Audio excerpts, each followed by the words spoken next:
ان کو کوئی ضائع نہیں کر سکتا۔ لہذا آپ دیکھیے کہ کتنی بڑی بات اللہ کے رسول صلی اللہ علیہ وسلم نے فرمائی، ایک مومن کی جان لینا اور اس کی عزت لینا دونوں کو برابر کر دیا اللہ کے رسول صلی اللہ علیہ وسلم نے۔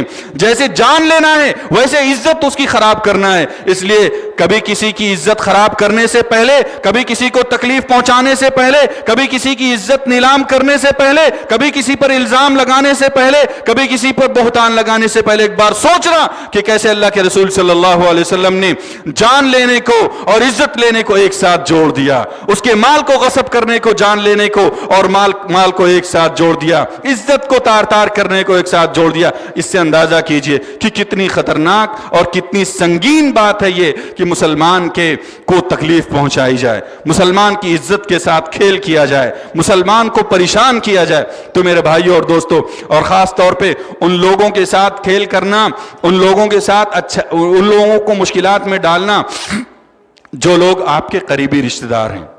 کون وہ لوگ ہیں جن کے ساتھ خاص طور پہ آپ برائی نہیں کر سکتے، جن کے ساتھ خاص طور پہ آپ جن کو تکلیفیں نہیں دے سکتے، جن کو آپ خاص طور پہ پریشان نہیں کر سکتے؟ وہ کون لوگ ہیں؟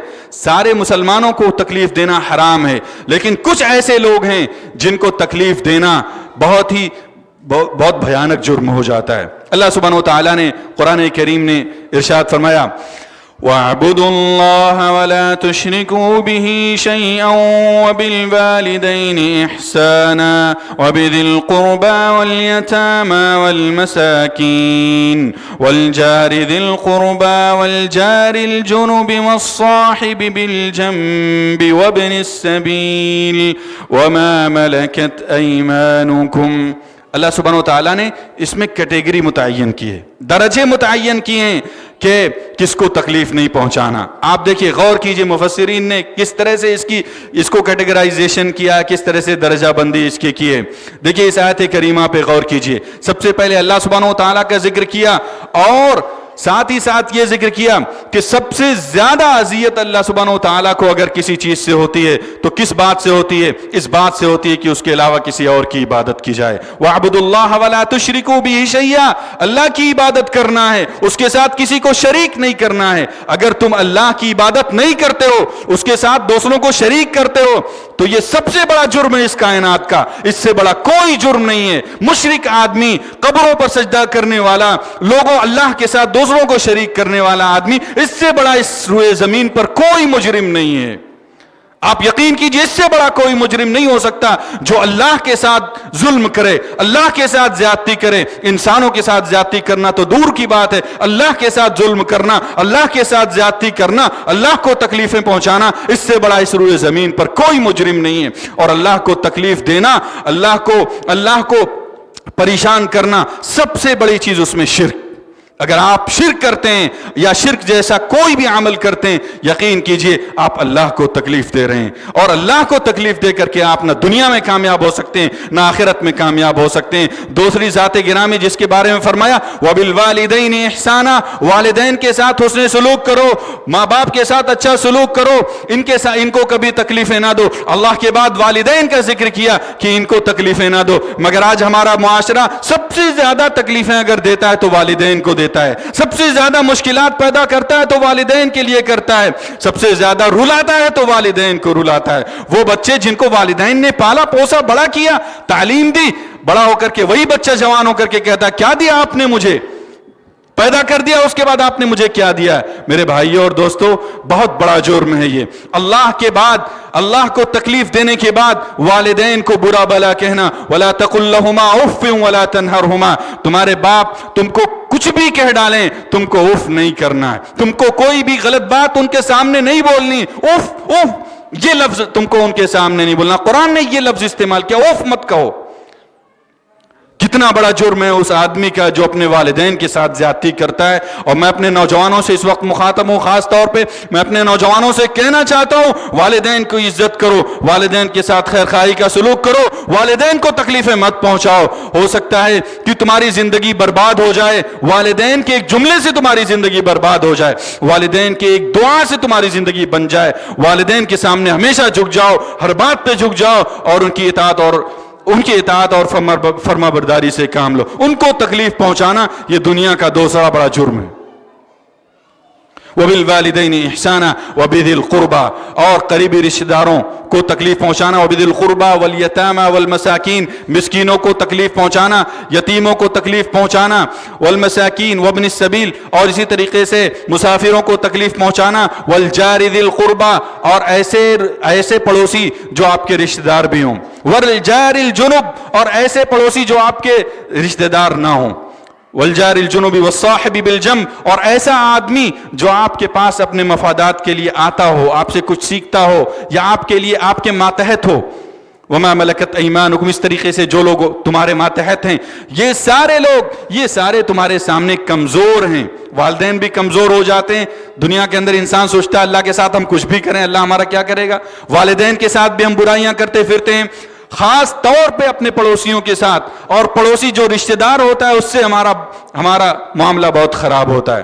آپ دیکھ لیجئے معاشرے کے اندر، کہیں کسی بھی گاؤں میں چلے جائیں، کسی بھی معاشرے کے اندر چلے جائیں، ہر بندہ پڑوسی سے الجھا ہوا ہے، پڑوسیوں کے ساتھ اس کے اچھے تعلقات نہیں ہیں۔ اللہ کے رسول صلی اللہ علیہ وسلم نے کیا فرمایا؟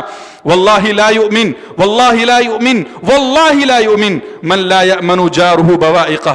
اللہ کے رسول صلی اللہ علیہ وسلم نے فرمایا کہ وہ آدمی مومن نہیں ہو سکتا۔ 3 بار اللہ کے رسول نے فرمایا کہ وہ آدمی مومن نہیں ہو سکتا، وہ آدمی مومن نہیں ہو سکتا جس کے شر سے اس کے پڑوسی محفوظ نہ ہوں، اور خاص طور پہ اگر رشتہ دار ہوں، آپ کا بھائی ہو، آپ کے چچا ہوں، آپ کے اقربا ہوں، اور وہ آپ کے شر سے محفوظ نہیں، آپ یقین کیجئے آپ مومن نہیں ہو سکتے۔ یہ میری بات نہیں، یہ رسول گرامی صلی اللہ علیہ وسلم کی بات ہے۔ اگر آپ کی ذات سے آپ کا پڑوسی محفوظ نہیں ہے، آپ کی زبان سے آپ کا پڑوسی محفوظ نہیں ہے، آپ کے ہاتھ سے آپ کا پڑوسی محفوظ نہیں، یقین کیجئے آپ مومن نہیں ہو سکتے۔ مومن کیوں نہیں ہو سکتے؟ کیونکہ رسول گرامی صلی اللہ علیہ وسلم نے کہا کہ آپ مومن نہیں ہیں۔ کسی عام آدمی کا یہ قول نہیں، بلکہ رسول گرامی صلی اللہ علیہ وسلم نے کہا آپ مومن نہیں، ختم بات۔ ساری نمازیں آپ کی بیکار ہو گئیں، ساری نیکیاں آپ کی خراب ہو گئیں۔ معاشرے میں تکلیف پہنچانا، معاشرے میں لوگوں کو برا بھلا، اور اسی طریقے سے ایسا پڑوسی جو آپ کا رشتہ دار نہیں وہ بھی محفوظ نہیں، اور جو آپ کے پاس لوگ آتے جاتے ہیں، مسافرین ہیں، یتیم، خاص طور پہ دیکھیے اس آیت کریمہ کے اندر جو کمزور طبقہ ہے، کمزور طبقے کے بارے میں بات کی، کیونکہ لوگ ستاتے کمزوروں کو ہیں، طاقتوروں کو ستائیں، طاقتوروں سے پنگا لیں تو ان کو ایک دن میں سمجھ میں آ جائے، لوگ تو کمزوروں کو ستاتے ہیں، جن کے پاس طاقت نہیں، جن کے پاس گھر نہیں، جن کے پاس جتھا نہیں، جن کے پاس گروپ اور گروہ نہیں، ان لوگوں کو لوگ ستاتے ہیں۔ ذرا طاقتوروں سے پنگا لے کے دیکھو، ایک دن میں ٹھیک کر دیے جاؤ گے۔ تو میرے بھائی اور دوستو، کن لوگوں کو خاص طور پہ تکلیف نہیں پہنچانی؟ یہ وہ لوگ ہیں جن کو علماء نے لکھا ہے کہ آپ دنیا کے کسی مسلمان کو برا بھلا نہیں کہہ سکتے، دنیا کے کسی مسلمان کو آپ اپنے ہاتھ سے، اپنی زبان سے ایذا نہیں پہنچا سکتے، لیکن خاص طور پہ کم از کم ان لوگوں سے اپنے ہاتھ ایذا رسانیوں سے ان کو بچا لو۔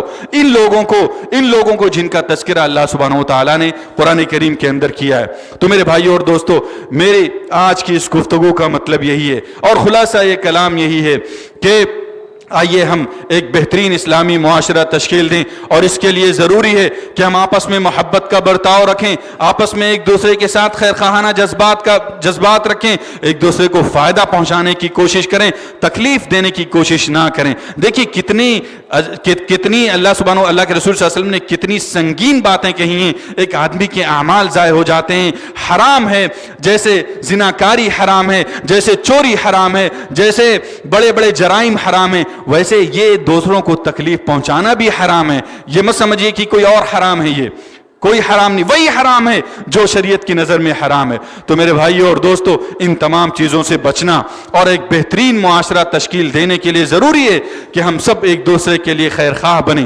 ایک دوسرے سے محبت کرنے والے بنیں، ایک دوسرے کی تکلیفوں کے لیے سہارا بنیں، ایک دوسرے کی مشکلات کے لیے کھڑے ہو جائیں۔ یہ ایک مسلمان کی پہچان ہے، اور یہی ایک مسلمان کی تعریف ہے۔ جیسا کہ میں نے جہاں سے بات شروع کی تھی، اللہ کے رسول صلی اللہ علیہ وسلم کی حدیث میں یہی ایک مسلمان کی تعریف کی گئی۔